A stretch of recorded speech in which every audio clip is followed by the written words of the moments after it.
Kumpulan soal latihan asisten Ombudsman 2024. Peraturan Ombudsman Republik Indonesia Nomor 58 Tahun 2023. Soal latihan 10. 1. Seorang pejabat dinas pendidikan menolak memberikan layanan kepada seorang warga karena warga tersebut berasal dari suku yang berbeda. Bentuk maladministrasi apakah yang paling tepat untuk menggambarkan tindakan pejabat tersebut? A. Penyalahgunaan wewenang. B. Diskriminasi. C. Tidak patut. D. Konflik kepentingan. E. Penundaan berlarut. Jawaban yang paling tepat dari soal di atas adalah B. Diskriminasi.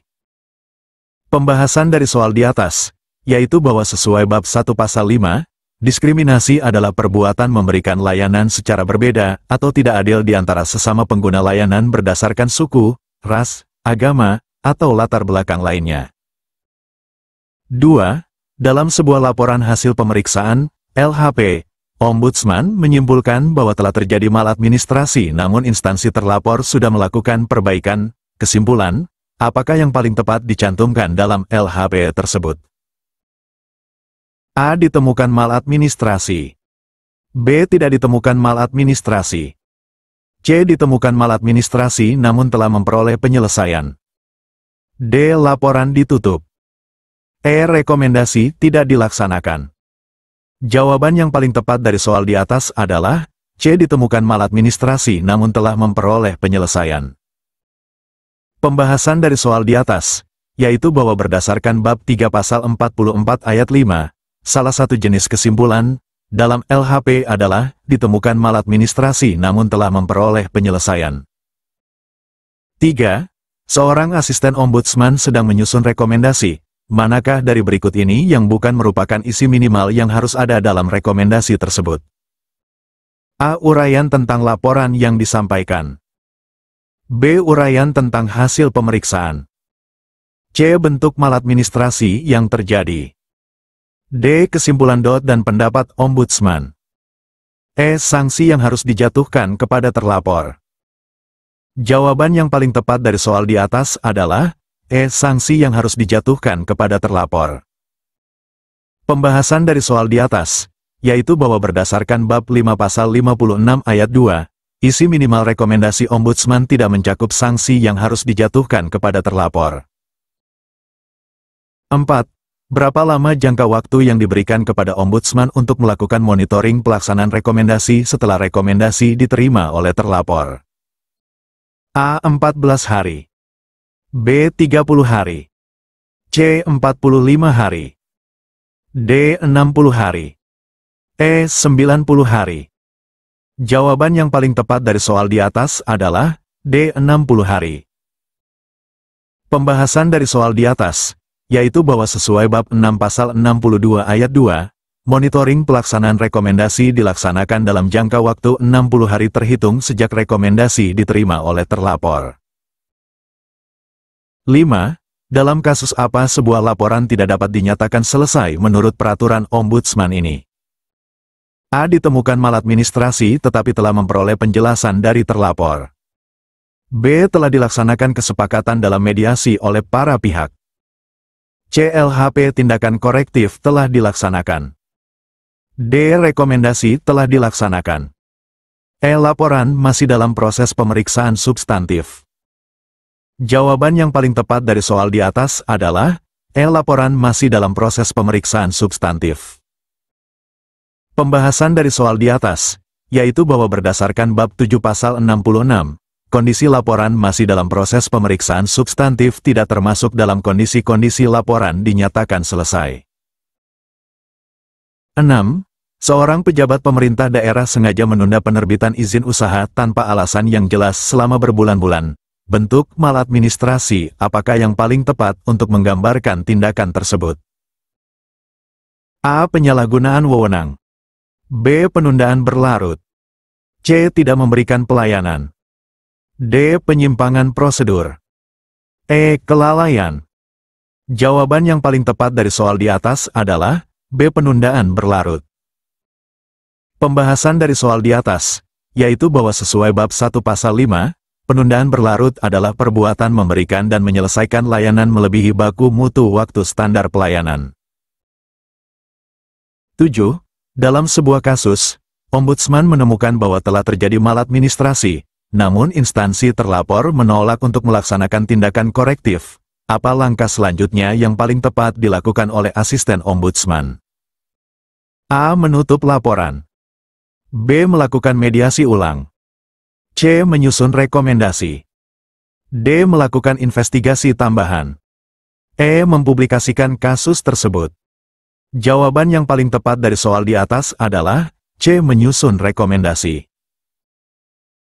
Pembahasan dari soal di atas, yaitu bahwa berdasarkan bab 5 pasal 56, jika LHP tidak ditindaklanjuti oleh terlapor dan tahap resolusi tidak memperoleh penyelesaian, langkah selanjutnya adalah menyusun rekomendasi. 8.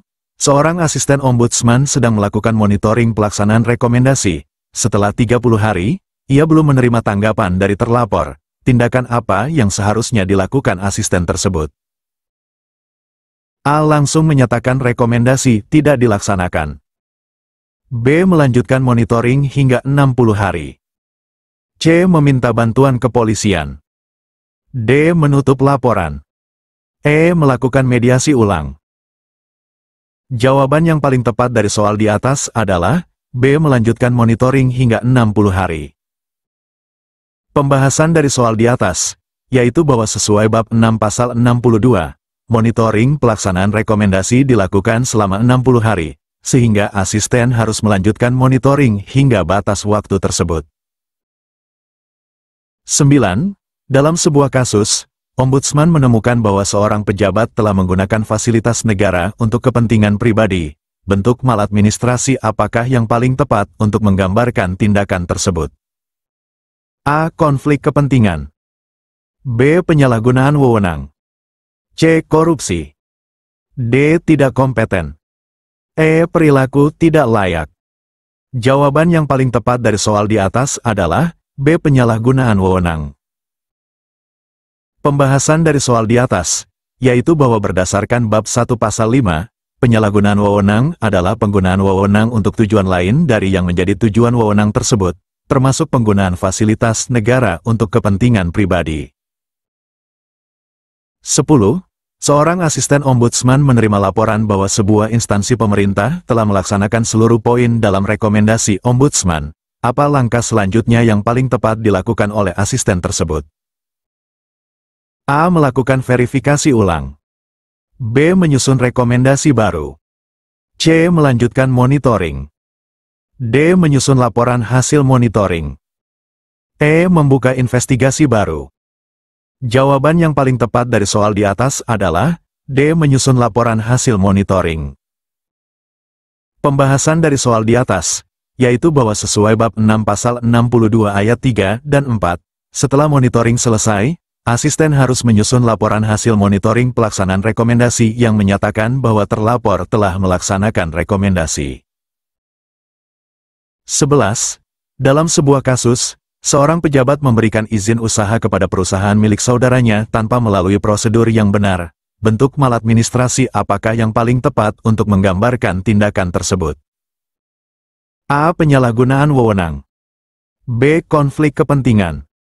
C. Diskriminasi. D. Permintaan imbalan.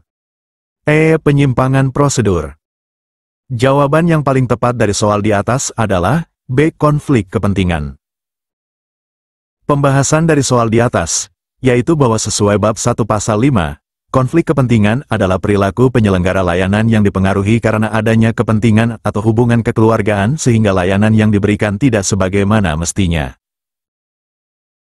12. Seorang asisten ombudsman sedang menangani sebuah laporan. Setelah melakukan pemeriksaan, ia menemukan bahwa kasus tersebut sedang dalam proses pemeriksaan di pengadilan. Apa tindakan yang paling tepat dilakukan oleh asisten tersebut? A. Melanjutkan pemeriksaan. B. Menghentikan pemeriksaan. C. Melakukan koordinasi dengan pengadilan. D. Menyusun rekomendasi. E. Melakukan mediasi. Jawaban yang paling tepat dari soal di atas adalah B. Menghentikan pemeriksaan. Pembahasan dari soal di atas, yaitu bahwa berdasarkan bab 3 pasal 40, pemeriksaan substantif dapat dihentikan jika substansi laporan telah atau sedang menjadi objek pemeriksaan pengadilan. Audio Jungle.